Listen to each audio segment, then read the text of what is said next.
Kumtumikia Bwana ni kuwatumikia watu. Narudia tena, kumtumikia Bwana ni kuwatumikia watu. Mwambie mwenzako, kumtumikia Bwana ni kuwatumikia watu. Kwa mfano, unaomba sana ili ufanyeje? Ili upate nguvu ya kuwaombea watu wapone. Unafunga sana ili ufanyeje?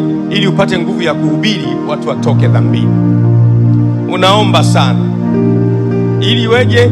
Ili washirika wako angalau maisha yao yawe na nafuu kimaisha, wawe na nyumba, wawe na gari, anayetaka kuoa aoe, anataka kuolewa aolewe, uchumi wa nchi improve ili na wao wapate kitu, kwa sababu nchi ilivyo inahusiana sana na maisha yako yatakuwaje. The economy of the country determines the citizens of the country. Uchumi wa nchi ukiwa mzuri, basi na wananchi wake watakuwa na uwezo wa kupata kazi, uwezo wa kulima. Kwa hiyo unapokuwa unaomba ili kusudi Mungu afanye mazingira mazuri ya wananchi au watu kupata mahitaji yao.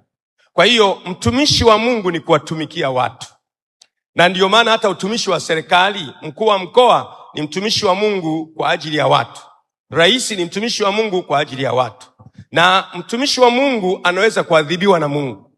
Kwa hiyo uwe unamjua Yesu, humjui Yesu, lakini kila nafasi alionayo mtu, ama ni ya kisiasa, ama ni ya kiuchumi, ama ni ya kimedical, umepewa na Mungu kwa wakati, ili kupitia hiyo nafasi uwatumikie watu wa Mungu, upate thawabu kutoka kwa Mungu. Tumpigie Mungu makofi.